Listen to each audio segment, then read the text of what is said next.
My guest today on the Alpha Exchange is Ken Rogoff.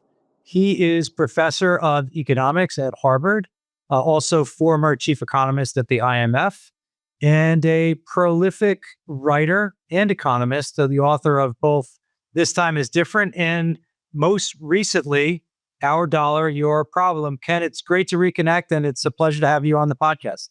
Well, I really appreciate your having me, Dean. We've had some great conversations in the past, and I look forward to this one. Well, you and I first met in the aftermath of the Eurozone crisis, and your book, This Time is Different, was getting a lot of discussion, and your thought process around understanding debt episodes and the way in which they can be destabilizing was a really important, I thought, perspective at that point in time. And as I mentioned, you've just written another book, Our Dollar, Your Problem, which is really going to be the topic of conversation for us today. I'd like to start by saying I read a lot of finance books, and I found this. I bet you do. I found this to be really, really not just informative, but I learned a lot from the book, and I think it's a great contribution. I hope others take it up as well. I'm sure they are. One of my little sayings is, you learn the most about markets by studying periods when things go horribly wrong. And your book is in some ways, it's reviewing a lot of episodes of malfunction in markets, many of which are tied to currency instability. And so I think understanding the past is really critical to having a better shot at contextualizing the presence. So Our Dollar, Your Problem. Tell us a little bit about the motivation that you had for writing this book. Well, Dean, I think part of it's exactly what you say about trying to look at the past, not just in terms of stories, but also somewhat quantitatively, is a good way to contextualize the present. And people all too often think if you look at 10 years, 20 years, 30 years, you just know everything and forget these tail events that can be very important. That was the theme of This Time is Different, my 2009 book with Carmen Reinhardt. And this one, it's certainly a theme. It's not quite as central. I felt that in the interim, there were many episodes that happened where people just thought it would go on forever. China would grow to the moon forever. Real interest rates would be zero forever. And also that the dollar's dominance, which had been rising steadily, is something you could just count on. And at the same time, I thought there's a lot I wanted to say about thinking about international finance, trying to think more deeply about these problems, or at least the way an economist thinks about it. And so I wanted to look at this arc of history of the rise of the dollar from an economist, an international economist's perspective.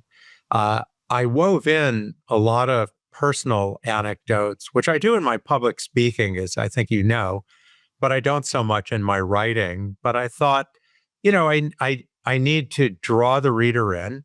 I don't want to look like AI wrote the book. And also, I'm not a journalist. They write really well. And so, this stage, I've been through many of these periods professionally and also living it. And it talks about meetings with world leaders, top policymakers, sometimes students, investors. I try, you can decide for yourself, the reader can, but I don't think it's excessive. I try to use it when I'm really trying to say something, not just, oh, I met this famous person, but, I try to pick moments that were really transitional, things that were really important. So lastly, I really wanted to talk to the profession. Now, that may seem funny. I'm very well published, one of the most cited authors. What do I mean? Why would I want to do that? Well, in many ways that you read about universities having sort of become, I don't know, another way of saying it, sort of very narrowly progressive in what you can say and what you can think, That happened to some extent in economics. And a lot of macroeconomics got lost in that. And a lot of young economists don't think about inflation. I have to say, they didn't think it would ever happen again. They don't think about debt problems. They just think the budget's a free lunch. You think I'm kidding? Go read the journals, the leading journals. And I'd been writing and talking about this for a long time. And, during this period of almost repression about talking about how these things could be problems, I could get my articles published well, but there were things like getting my papers into the American Economic Association meetings. If my paper was about debt, who's interested in debt? No one wants to talk about it. Paper about inflation. These things were very well published. No, we're not interested in talking about those things.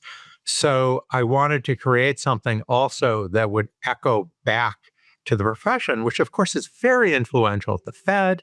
It's very influential in policymaking, right? Not just in the US, but around the world.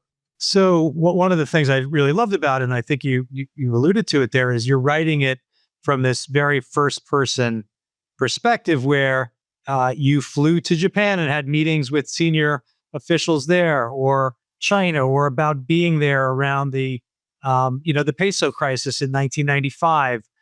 So that perspective on really being a part of the policy making that sought to sometimes clean up the damage, try to figure a way out, which is always very difficult, or in the case of the GFC, and maybe perhaps now try to provide some early warning sign or perspective on, hey, these are vulnerabilities we do need to pay a great deal of attention to. On the currency side, you spend a lot of time talking about fixed rate currency regimes. And I just, I listed them and I just thought it was great. For me, I want to go back and read, about many of these, the ERM and, with Soros in the early 90s, which was preceded by a banking crisis in Finland, as an example. We talked about Mexico, Thailand, Brazil, Argentina. There's so many of these currency pegs or quasi pegs that just came tumbling down. I'd love for you just to reflect on that specifically, the idea of fixed rate currency regimes. There aren't a lot of them left in some ways, at least big ones. What did we learn from that? What are the kind of threads that tie these, big currency vol episodes together? I'd just love to hear you reflect on that specific aspect of the book. Well, obviously, a lot of people have made the point, and I mention it obliquely in the book. There's some parallels with stablecoins and such today, although I don't want to exaggerate the parallels. I think some people have. But it was sort of the process of figuring out what to do. Like, we used to have gold. Now, not everybody was on the gold standard. Actually, there were a few core countries. A lot of countries couldn't hack it. They had capital controls. They weren't integrated. They would go in, they would go up. But it was basically the gold standard.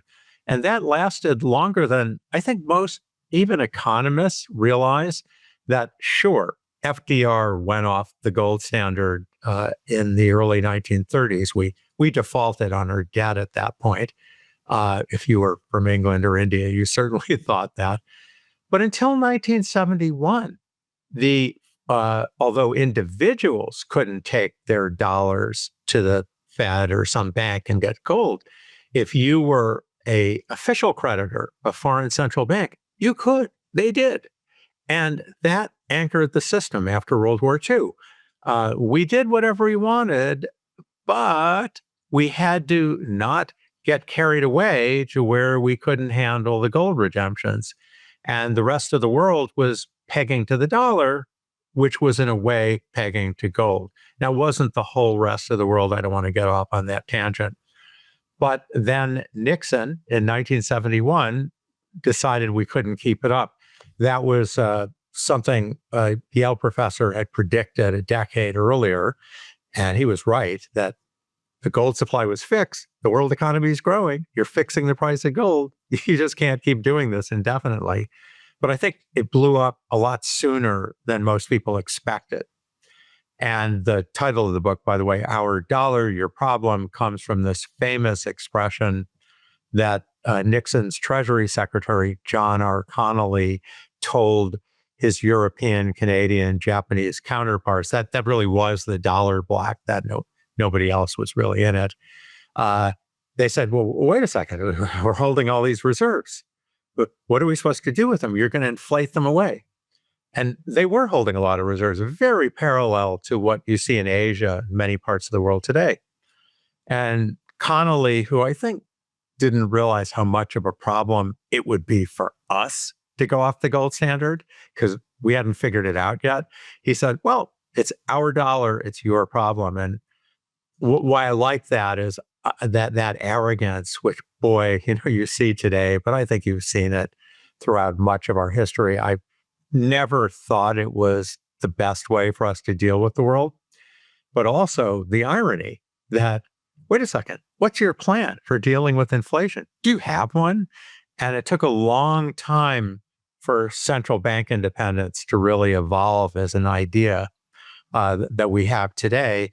At least for the moment, we have it.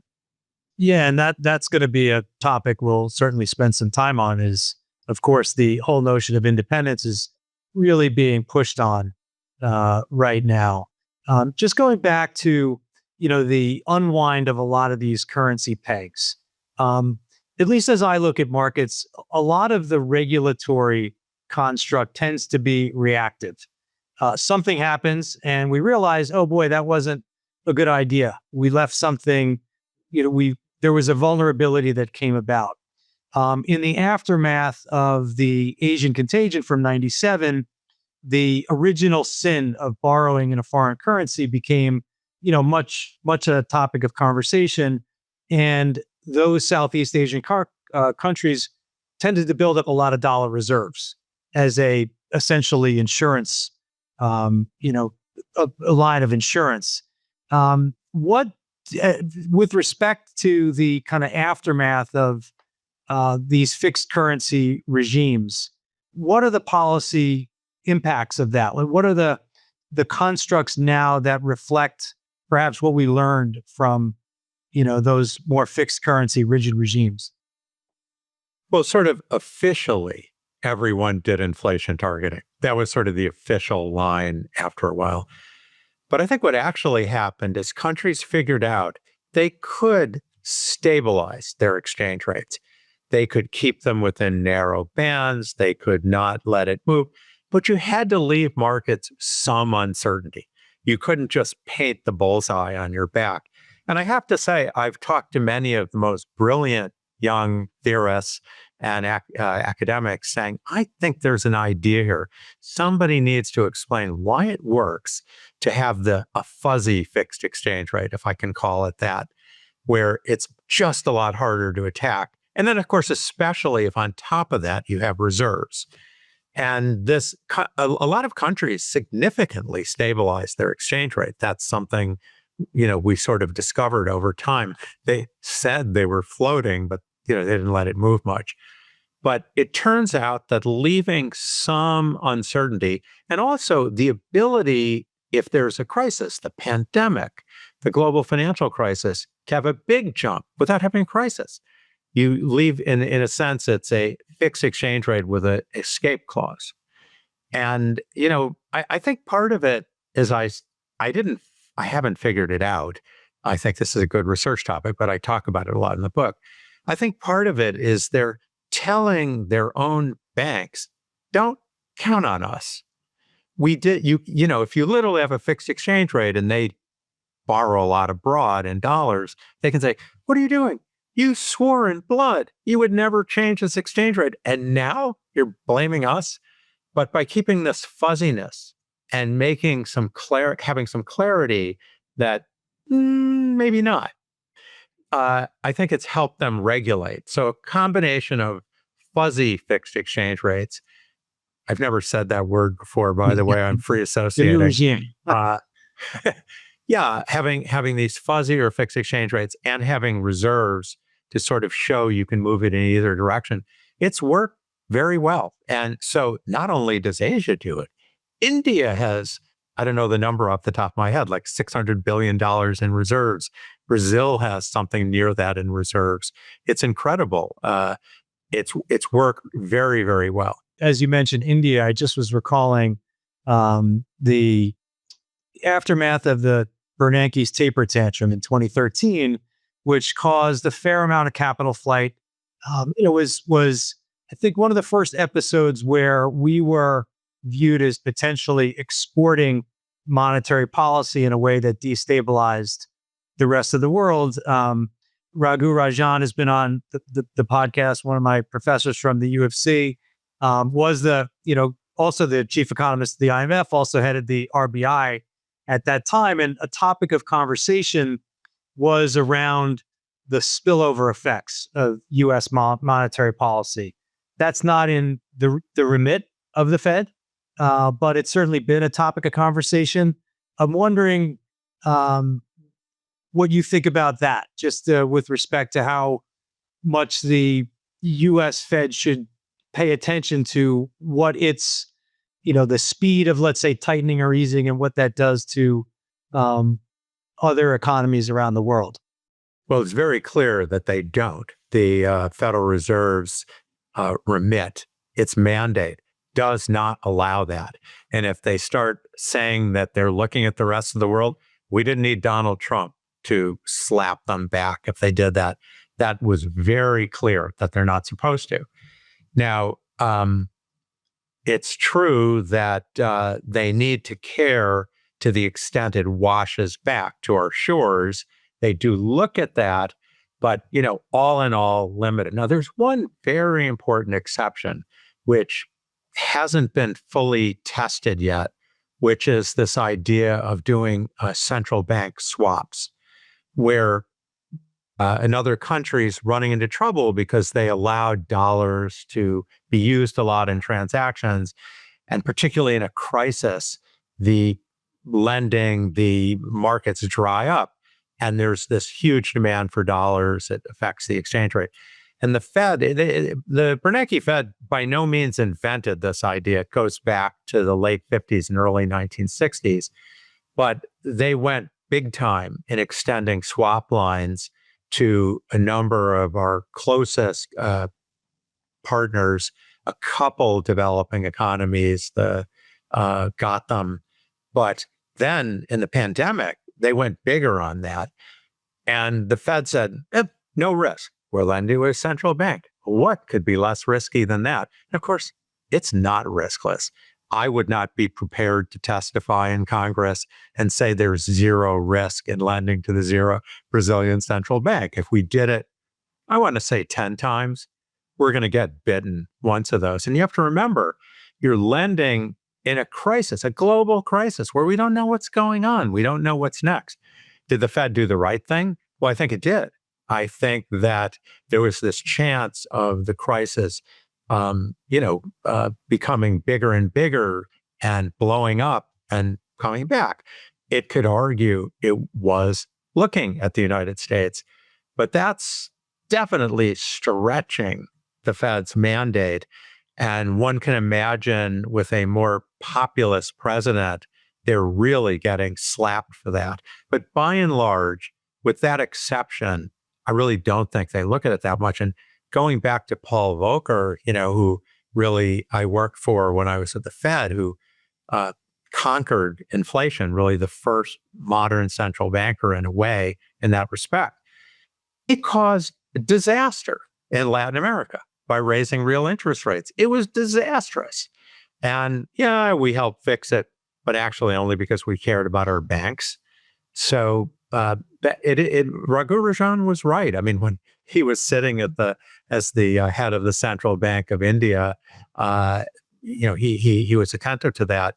So it's very true today that whatever we do, that right or wrong, everybody's looking at it. And I mean, if we have troubles in the next few years, which I can think of a lot of reasons we might, it's going to be everybody's problem. One of the things as you just mentioned, Volcker, I was not aware of that short stint by his predecessor, I want to say Miller, who Carter picked up kind of randomly. Tell us just a little bit about that, the predecessor to Volcker, who it doesn't seem like had a lot of academic chops for the job. Carter knew that he, had to replace Arthur Burns, and Bill Miller evidently was just visiting, the White House at a convenient time, and they made a terrible mistake of making him Fed chair. I think his contribution was by doing things so wrong, it helped underscore why Volcker was doing it right. Miller was very interested in getting good short-term press. The press did not understand a thing back then. So, interest rate cuts, he's doing whatever he can to keep the interest rate down. That's good. But inflation was out of control. And I worked for him, as I reported in the book, for I think all of 6 weeks or something like that. But it was very informative and sort of helped me understand, what Volcker was trying to do. But I think something that's been lost in a lot of modern technocratic central bank lore is that the people matter. It matters who is the Fed chair, particularly when you're facing challenges.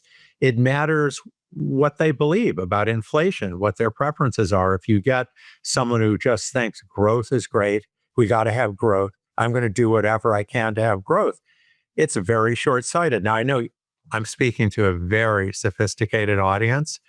Believe me, the rest of the world, a lot of it is not sophisticated. And I think that's something savvy politicians understand. Yeah, why not bring down rates? Let's just cut rates. Why are you keeping rates so high? And maybe Bill Miller helped pave the way for Paul Volcker. Well, we had the global financial crisis, which was we might say self-induced economic and financial crisis. There was regulatory shortfall. There was almost a philosophical view as finance in an end to itself, a lot of mortgage fraud. And in the aftermath was a pretty significant jump in debt to GDP. But we've only climbed from there. And I'm just remembering, again, around the time you and I met, as the Eurozone crisis was unfolding, there was a lot of commentary around this idea that Greece was really needed to embrace austerity as a way of, getting to a primary surplus. Some of the recommendations seemed improbable in terms of getting there economically.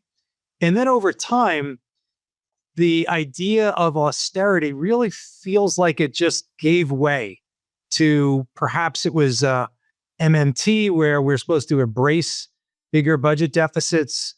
I just would love to hear you talk about that period, maybe from, 2013 to the pandemic. Of course, the pandemic accelerated it even more. But do you agree that there was kind of a change in philosophy from some of the policy-making institutions around how countries should try to get out of growth shortfalls? Oh, no, you're absolutely right. Now, I'd go back to 2008, 9, 10 to start talking about this.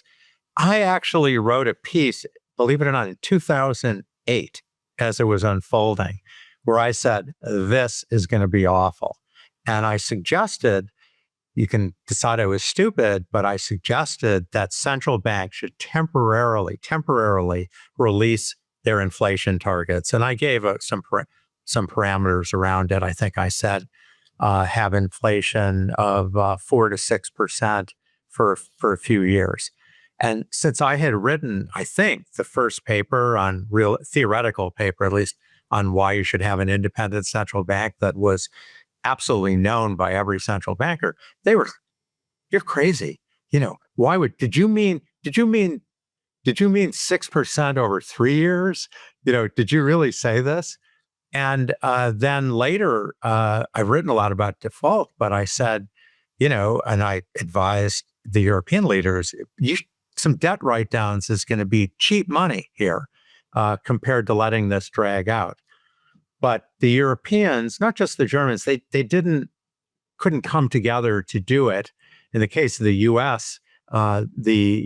wasn't prepared to find a way to forgive some of the subprime mortgages. And this idea that, Greece is getting crushed by austerity, we can get off into that. That's sort of a farce. They had the lightest program in the history of the IMF. But really what came is this notion that interest rates would be low forever. That why are you sweating this? You never have to pay any interest. Or if you do, it's really minor. You'll grow your way out. And people like Paul Krugman, convinced. He said until very recently, interest rates they're coming back down. They're going to be very low. Larry Summers, who's a brilliant person and had a brilliant theory, had this secular stagnation theory. If you've had this podcast for a long time, I can't believe you haven't talked about it, which sort of, he has a lot of nuances, but I know I debated him around the world, sort of said interest rates just aren't going to be high again. The government needs to spend a lot more money. I think we were doing debates in 2013, 14, 15. In 21, he clearly turned around on this way before everyone else. Olivier Blanchard was president of the American Economic Association. He gave a presidential address saying we shouldn't even measure debt to GDP anymore. It's just a meaningless to some extent. The Economist magazine quotes him as saying that. MMT was really just a caricature of this. I don't even want to get into what it was, modern monetary theory, but it was sort of people who don't understand a lot of macro, but do understand what a free lunch is, thinking, why not just spend to save the environment, spend to solve inequality? And here it comes looking at history. If you look at long sweeps of history, you see that we have periods where real interest rates are really low. And they are until they're not. And you have periods where they're high. Now, things can change. This time could be different. And, that happens. But to rely on that for the government, it's like an incredible mistake. So this is something I felt passionately about. Not that I think debt's terrible. I mean, if you have a financial crisis, you have a pandemic, if you have a war, of course, you should build up your debt. But this idea that everything's a war, everything's a reason, war on poverty, war on the environment, war on everything. And there's no cost. You don't have to worry about it. Again, you have a very sophisticated audience who sometimes know that sometimes that's right, sometimes it's wrong. American Economic Association, not that sophisticated when you look at surveys and polls running really up until a few years ago. And again, one of the reasons I wrote the book was sort of to bring this younger generation back to reality that, what do you know? Economics is about trade-offs. Spending, good. Owing a lot of money, bad. Need to make a trade-off. Exactly.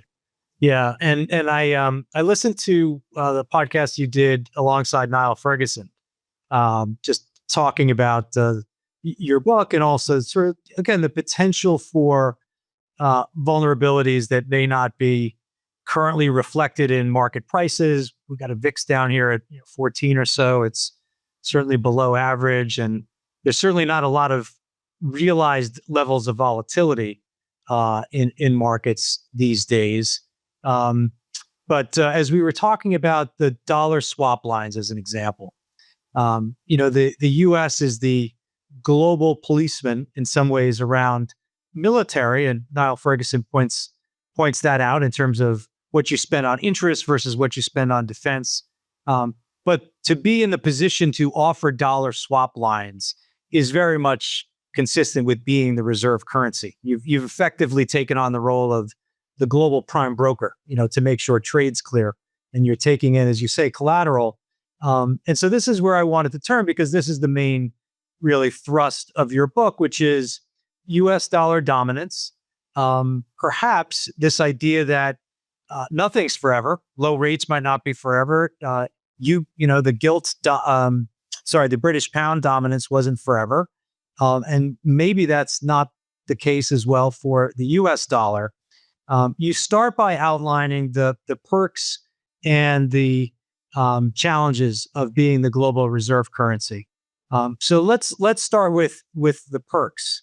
I'd love for you to talk about that part of your research, the benefits to the U.S. of having the global reserve currency. There are actually many benefits to being the reserve currency. The one that people talk about the most, that in some way it's important, but one could overstate it, was you get a lower interest rate. Now, you get a lower interest rate for a given level of debt. It doesn't mean if you double your debt, your interest rate doesn't go up.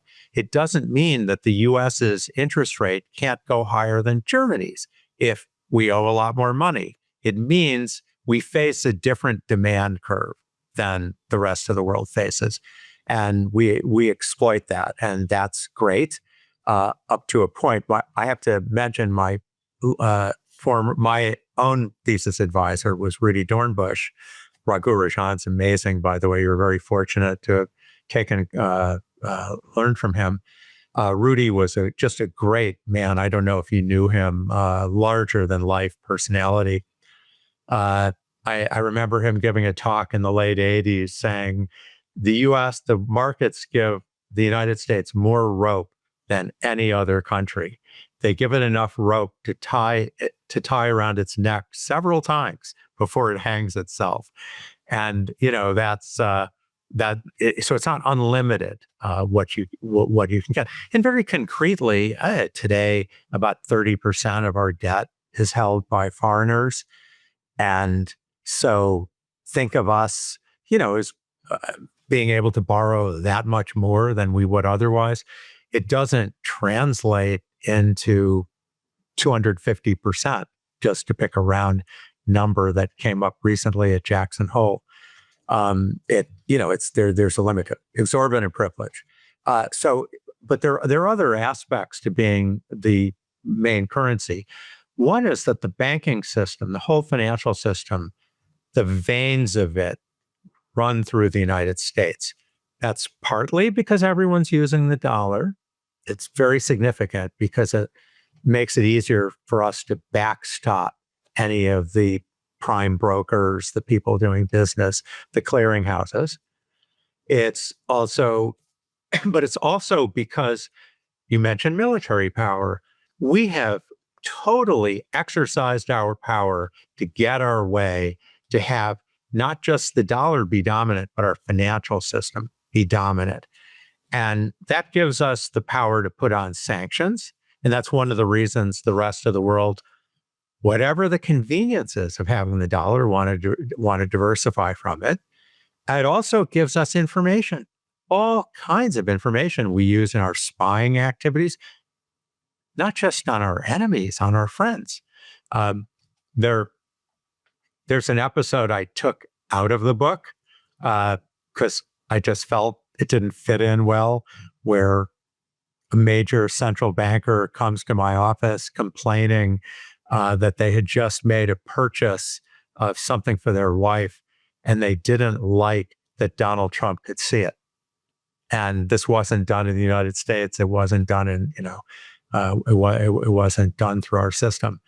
So these are advantages. It privileges our financial institutions. I don't think these things are going to go away, but as you lose market share, some of them become less. The interest rate becomes less. The ability to impose sanctions, that is going to become a lot less. I think as China, as Europe develop their own rails, their own ways of doing international clearing using new technologies, American Express has the whole market for credit cards and they impose sanctions on you, you're in trouble. But if there are 5 other credit card companies, they can't. So we've had periods where there have been a multipolar system.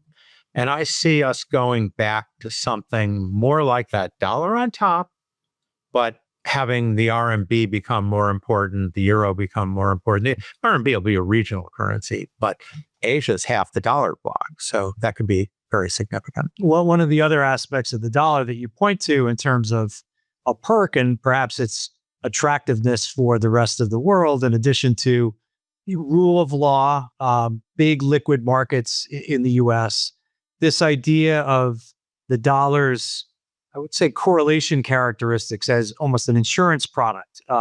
Risk off is very often a dollar bid scenario. And certainly that's been the case. Again, GFC, COVID, the dollar rallied.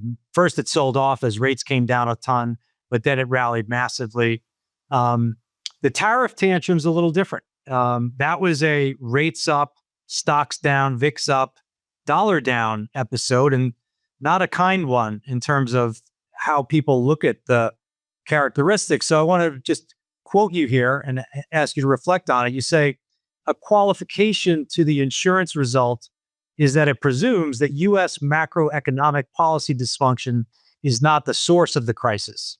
Tell us about that. Well, I think it's sort of self-evident why that would be true. You flock to the United States because the dollar's stable, because the economy is stable, because policy is stable. And to the extent we become more unpredictable, to the extent our court system is replaced by the whims of an executive, not necessarily Donald Trump, it could be, some later president, it's less reliable, it's less safe. One of the things you like about the United States is that we've been being trustworthy. But there is this correlation aspect that has been emphasized. And I have a former student, I mention him a couple times in the book, Tarek Hassan, who has like a great number of papers about this, showing that that's definitely a big part of dollar privilege. It's not the only reason we're safe, but it's a big reason. And if you put a lot of tariffs on, that is going to put sand in the wheels of that safety.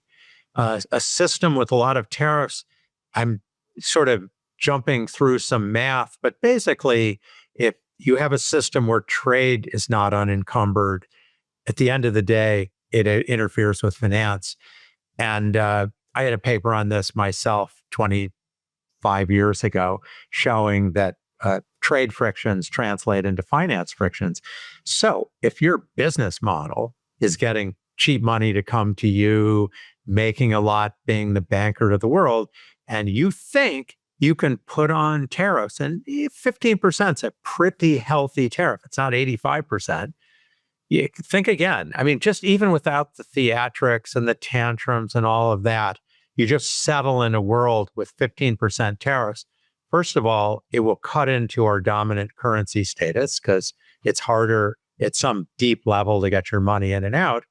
And, second, in general, it shrinks global finance. I mean, one of the intuitive reasons the president, and I want to interject, I'm not somebody with Trump derangement syndrome.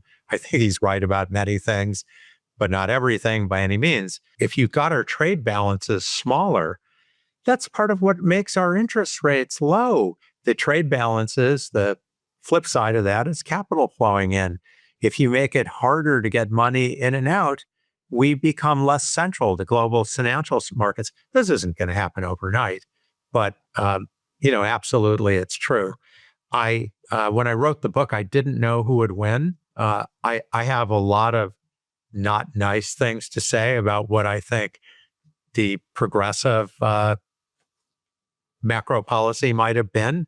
Not everything, but they didn't like Federal Reserve independence.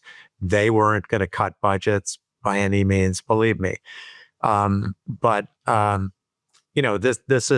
is something that's absolutely problematic. I don't think you're in any way prone to hyperbole. There's a lot of the Wall Street industry that is a function of headline grabbing and trying to, it's the attention economy. And it, certainly the Wall Street business is about oftentimes selling fear, but you're very analytical. In the same way, I'm remembering that Raghu wrote Fault Lines. I think it was in 2006 or 7 as a warning sign around the impending potential for financial crisis. And in your book, you recount a speech you gave in August of 2008. Again, essentially arguing that the vulnerabilities were vast, that we could lose a large a large investment bank, that Fannie and Freddie were vulnerable. And here you are, again, not with hyperbole, but I do want to read this to you and ask you to expand on it. You say if the U.S. doesn't succeed in making the fiscal adjustments needed, it's going to create a recurrent problem for the rest of the world that could unfold in higher rates, greater inflation, financial instability, or more intense financial repression, more likely than not all four. And it wouldn't be good for the dollar's brand. And that seems to be, to me, the warning about the book, that there's time, there's a path to doing something, but we should be humble by the history of these things, and we should probably get moving. Is that kind of fair to say that that's some part of your warning? It's certainly how I wrap the book together at the end with these different issues. So I'm trying to be careful in the book, and I had a foreign affairs piece just come out of saying, I don't know, maybe the people who think interest rates will go back to zero, real interest rates at the end of all this, maybe they're right. And then we're not taking enough risk. But the point I make is that, we're not a hedge fund. Hedge funds are great, but the government's not a hedge fund. We want to be around for 200 years. We don't want to go through a situation where we're saying we're absolutely sure interest rates will never go up. We won't have military needs. Many progressives constantly had been saying that. The environmental crisis, you name it, you want to maintain some flexibility. So, for example, I see these calculations of the interest rate versus the growth rate, and the interest rates come up a lot. So people who said the interest rate would be low forever, I've already commented on. The growth rate, what is it? Well, maybe AI, will just mean it's 10%. A young technologist recently told me, I'm sure you've heard similar, but stuff happens. We may have something where we need to spend a lot very suddenly, a war, some kind of, unimaginable climate crisis. I don't know what. These things happen. So you want to leave some fat in your fiscal situation. Now, fair to say, most debt problems are political economy problems. Nobody goes bankrupt because they can't pay when it's countries. They always can pay. But you're much more likely to have that happen when you owe a lot and it's painful and you're having trouble making the decisions. So, I very much worry the fact that both parties seem somewhat oblivious to these risks. They just only sort of see the bright side of things is worrisome. If you look at, say, I have a lot of respect for Scott Bessent. I think he says a lot of sensible things. But, he definitely leans into this idea that we're going to get interest rates down. Interest rates are going to be really low. Don't worry about this. It's optimistic. I think more realistic would be that long real rates will stay pretty much on average where they are. Yeah, he may get short rates down. That's a totally different matter. But he might be right. And I totally concede there are demographics, productivity could turn out to be disappointing, lots of reasons. But I think if you look at the history of real rates, they're very volatile, very, very volatile. And I don't just mean day to day, I mean over decadal periods. One decade's very hard to predict the next decade. And as a country, we want to have resilience to this. And I think in Washington, that's just not a popular idea. When I look at the CBO's analysis or their, I want to say, forecast trend line, which is not different from many others, and you see these debt to GDP ratios from here to 2040, it's just difficult, at least for me, knowing what I know about how even the US government bond market clears, to not think that along the way in going from 120% debt to GDP to something like 150 or 160, that there's not some very uncomfortable, if not very bad episode of market malfunction. Yeah, the current, I think, interest on the debt is 3% but that's going to, get rolled over again. Something could happen, but at current rates, It's right. It's rising. Yeah, it's rising it's just going to go up. because they're rolling it over, as you What would say. you like? They have a lot of legacy. What are debt. the policy remedies for this? These are all about trade-offs. So you're right. Maybe AI, there's a dividend there that's coming that we can't even imagine how big it is, but we do need to save for a rainy day. We're not. What would you like to see that would, guide us towards something that's more sustainable? The cheap thing to say is we could have a better tax system. A consumption tax is a heck of a lot better than an income tax. If you want to raise more revenue and have less distortions, that actually goes back to Larry Summers' graduate PhD dissertation talking about that. And of course, the Hall Rabushka, Steve Forbes campaigned on that. That's a good idea. If we had a better tax system, you could have less distortions and raise more revenues. We need to make trade-offs. So an obvious one is people live longer and you could raise the age of retirement. I think the only major, I may have this wrong, and I'm sure 10 people will write in that I do. I didn't look at it carefully, but I have looked at it a bit. I think we're basically the only large major country that hasn't reformed to go to a higher retirement rate. France is finally talking about it, and I think Macron has something. We don't know if it's going to pass or not pass, but that's an easy thing. All the European countries did that during the European debt crisis. That was really the toughest austerity measure they did. They put it out 10 or 15 years, so it was politically palatable. Of course, we should do something like that. That's easy. We should, but basically within what we have, we probably should run smaller deficits. I mean, forget about repaying our debt. Nobody's talking about that necessarily.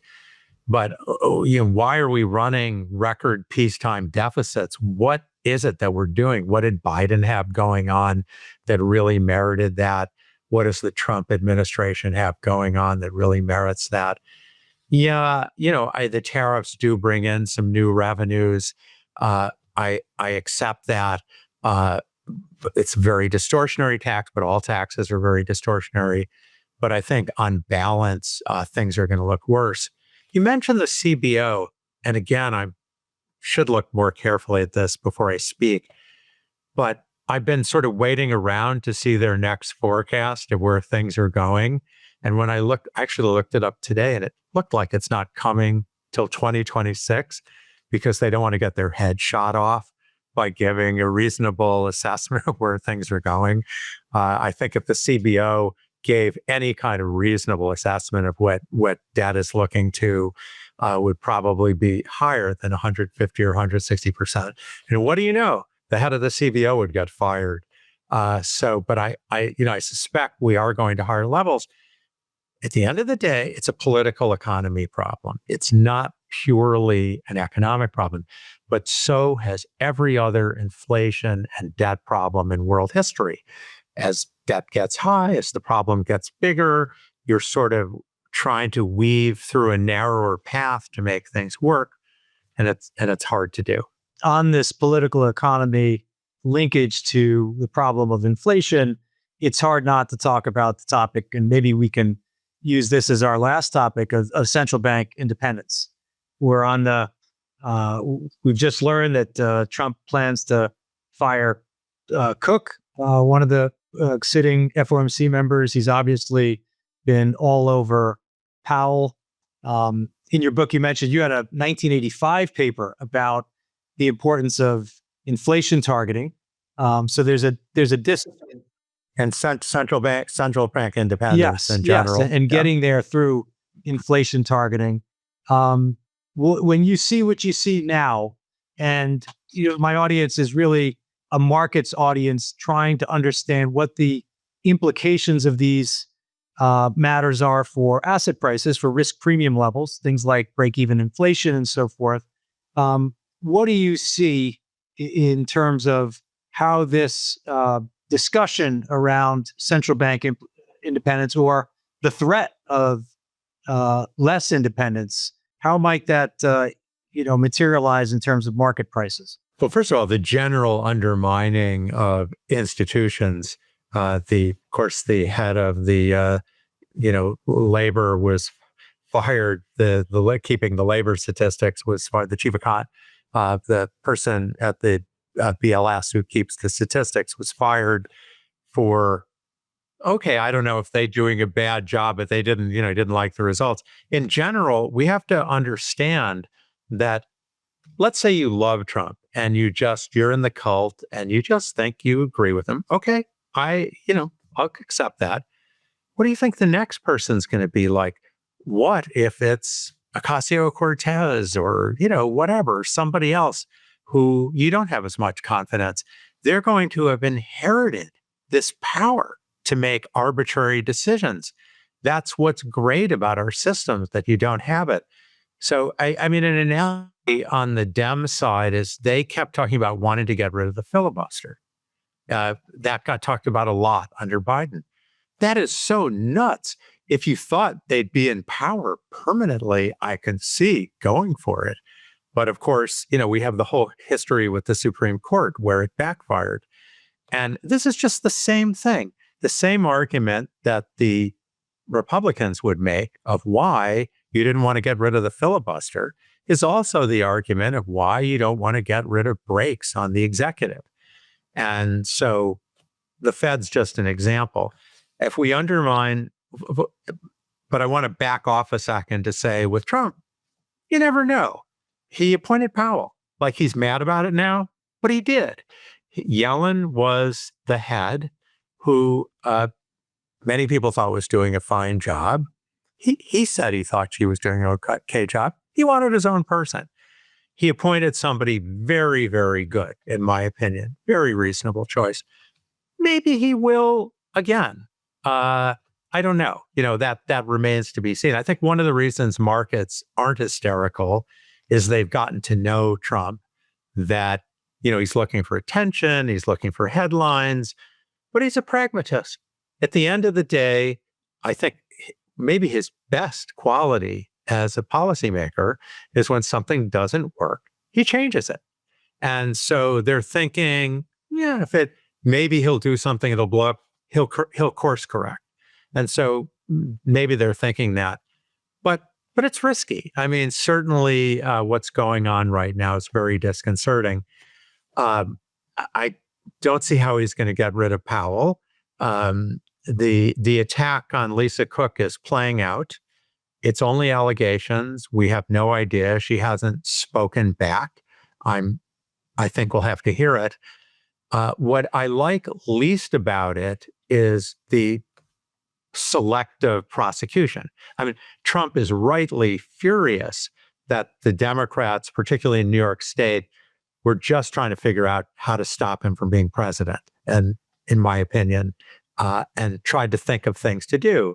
He's just trying to think of how to get rid of people he doesn't like. That said, he hit on something very awkward with the Lisa Cook case. The Fed is a major regulator of financial markets, mortgages, and you're going to tell people, you have to not lie when you're applying for a mortgage, and this person did. I don't buy that argument about it's not. It was before. I mean, she had to have sworn on her application that she didn't do anything. So it's certainly ties into the current job. But here, I want to hear what she has to say. I think if I were Trump and I knew about this, I still wouldn't do it. I wouldn't mention it. This isn't good for business for him. It's not good for the economy. It's not good for anyone. But, like with many things, he heard it and just can't control it. But again, he has been pragmatic. I may get my head shot off by some of my colleagues for saying this, but I see him as someone who reverses course when something's not working. Scott Bessent talked him into that early on when he was talking too loudly about firing Powell. Maybe it's just playing games. I don't know where this is going. If it went where he says he wants it to go, I think we'll have more inflation, higher inflation, more volatility, more exchange rate volatility, interest rate volatility, move away from the dollar. But I think a lot of people in markets are sort of holding their powder, keeping their powder dry because they don't know what we're going to get. Well, it's hard not to say that the U.S. does not have a political civil war going on right now, and we're bystanders. And sadly, and I've said this before, one of the best assets we have in this country is the U.S. government bond market. It also is a bystander to, this fight that is, I think, increasingly. It just creates susceptibilities, for markets in terms of bad outcomes. Well, Ken, as we round out the conversation, just one last question, which is, you're obviously constantly looking at markets, at policy. Markets are always evolving. I think you touched on things like stable coins, new products and architecture for the global economy. Is there an area of research right now for you that you're particularly excited about, that you've kind of just more recently embarked on? When I first started out as an economist, I heard Jijal Koopmans give a speech saying, "You're not serious if you don't have a 5-year plan." When I was a young economist, I thought, I only know what I'm doing for the next 3 months. I don't have a 5-year plan.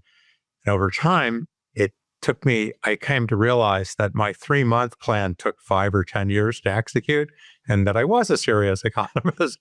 I just didn't realize. So I certainly have many projects on real interest rates, on China, on the global exchange rates that I'm working on cryptocurrencies.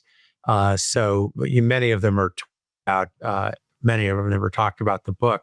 And one of the really fun things about doing research is you don't know what's next. You don't know what's going to work. You try things out until you see something that's going to work. So I finished the book when I really figured out how to put it together. I had this thing in the back of my mind for a long time, and it sort of just came to me somehow, how to put this together, how to make it work.